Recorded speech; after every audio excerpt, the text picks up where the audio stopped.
In this lesson, we will skin the character's shoes. We only need to skin the shoes to 3 objects. It's going to be the ankle bone, our foot bone, and the start helper, the one that's connected to the shin, which is named Shin L Muscle Start. So let's go ahead and get to it. We'll grab the shoe, we'll go to our modifier list, and we'll add a skin modifier. Alright, sweet. Let's go ahead and scroll up, and we'll add our 3 objects. So that will be bone underscore L underscore ankle, which you select. So there's one. Let's go back. The next will be bone L foot. Great. And just one more. Again, we'll click add, and we'll add the last object. If you would like, watch this. You could actually just go ahead and copy the name of that object. That way, when you jump back to add, you can go ahead and paste that in your search field. And when we do, watch this. You'll notice that it will also add the start handle. We don't want to skin to this because this is only a control. Let's go ahead and remove it from our list, and now we can test out our deformations. Let's go to wireframe mode and we'll grab the ankle. There it is. And now let's start to rotate. Alright, so you can see that we're getting a lot of collapsing. Honestly, we'll get this done in no time at all. Remember, we'll block in our weighting, and then we'll start to refine. We'll also make sure to get the paintbrush involved. But first, let's go ahead and block in our weights with the weight table. In my opinion, it's a lot faster to block in weight that way. Alright, so with the shoe selected, we'll go to Edit Envelope mode. Let's go ahead and turn on vertices.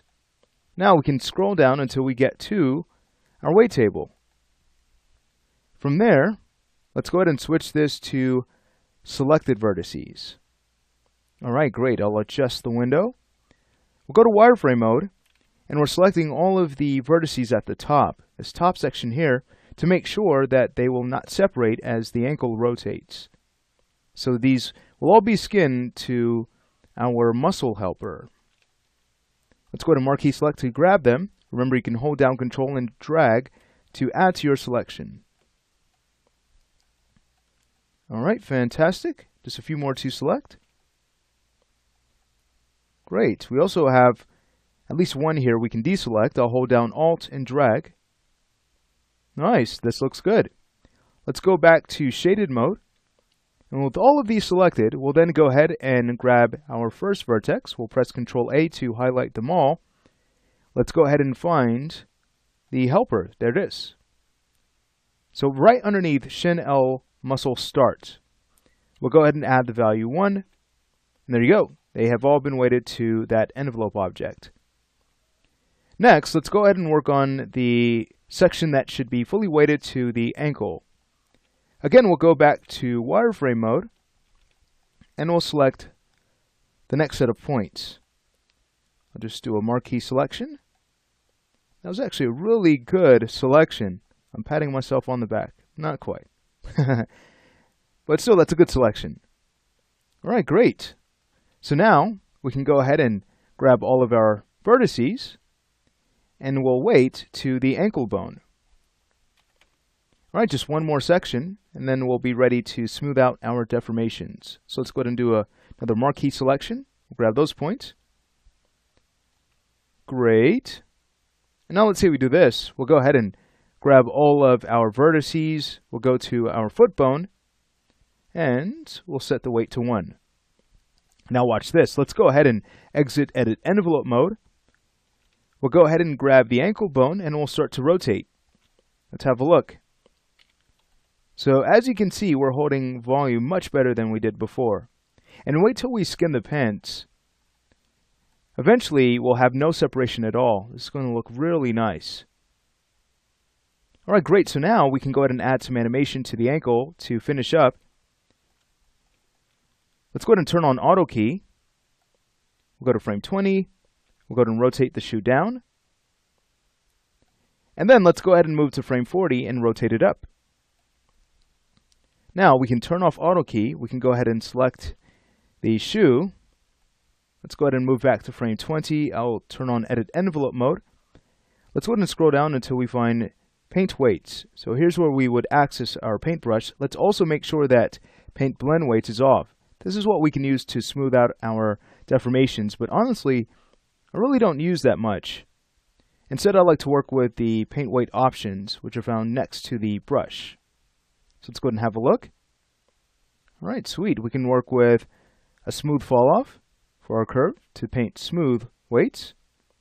You can see right now our strength is set to 1 or 100%. And this is great to use when blocking in weights. But for our needs, we'll go ahead and drop this value to about 0.05. So we can start to refine what we have. And then we have our max brush size. Let's go ahead and see how this will work. We'll now go ahead and click on paint weight and take a look. We're working with a large brush size. Let's go ahead and drop this down. Now instead of using the parameters here to adjust your weight value and the size of your brush, if you want to, you can work with the hotkeys Control, Shift, and the left mouse button to adjust your radius. If you hold down Shift Alt and use the left mouse button, you can increase or decrease your weight that way. Oh, cool.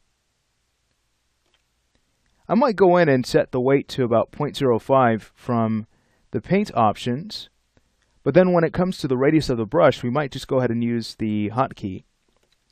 So again, I'll hold down Control, Shift, and I'll start to just drop the brush size. Nice. All right, let's go ahead and scrub through the animation and take a look at what we need to reweight. Looks like we have a few points here that we can pull back to our ankle bone.